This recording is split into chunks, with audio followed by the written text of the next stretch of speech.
ఒకసారి జగన్ ఆ మధ్యన ఎలక్షన్స్కి ముందు ముఖ్యమంత్రి హోదాలో ప్రచారం చేస్తూ ఉన్నటువంటి సందర్భంలో విజయవాడలో రామవరప్పాడు దగ్గర అతనికి రాయ ఈడ్చి కొట్టినటువంటి సంఘటన, అందులో అరెస్టులు చూసాం కదా, జగన్ మీద హత్యా ప్రయత్నం అన్నటువంటిది. అప్పుడు ఎలాగ ఆ రాయ కరెక్ట్గా ఎట్లా తెలిసింది, ఆ వీడియోని ఎట్లా తీశారు, ఇదంతా స్కామ్ అని మాట్లాడినటువంటిది చూసాం. అయితే అది ఎలా సాధ్యమైంది అంటే దానికి ప్రత్యేకించి ఆ డేగా ఫాల్కన్ వెహికల్స్ అని అప్పుడు జగన్ వెనకాల పెట్టారు సెక్యూరిటీకి.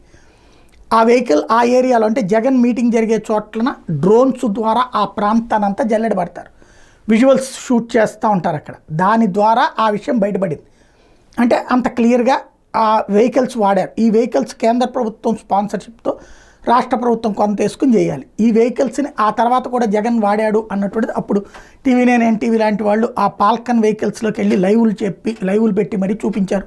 అది ఎట్లాగా మానిటర్ చేస్తారన్నట్టు. ఇప్పుడు ఈ ఫాల్కన్ వాహనాల్ని రాష్ట్ర వ్యాప్తంగా పూర్తి స్థాయిలో వాడబోతున్నారు. కాకపోతే ఈనాడు ఏం రాసుకొచ్చిందంటే హైటెక్ డేగాలో అడుగడుగునా చూపులు, ఫాల్కన్ వాహనాలు పక్కన పెట్టిన వైకాపా ప్రభుత్వం ప్రస్తుతం మళ్ళీ కార్యక్షేత్రంలో కానీ రాశారు. వాస్తవంగా అప్పుడు జరిగింది ఆ ఫాల్కన్ వాహనాలే వాడారన్నట్టు. ఇదేంటంటే బడాబడా కార్యక్రమాలు, అప్పుడు జేబు దొంగలు లేకపోతే కనుక మత్తుత వ్యవహారాలు చేసేటటువంటి వాళ్ళని పసికట్టడానికి ఈ వెహికల్స్ని పెట్టి, ఇది మామూలుగా పోలీసు వెళ్తుంటే వెంటనే తప్పుకుంటారు పక్కకి, పోలీసు వెళ్ళడు. పోలీసు ఓ సెంటర్లో నుంచుని ఇందులో ఉన్నటువంటి డ్రోన్స్ ద్వారా, దాని కెమెరాల ద్వారా ఆ చుట్టుపక్కల ప్రాంతాలన్నింటినీ అబ్జర్వ్ చేస్తారు.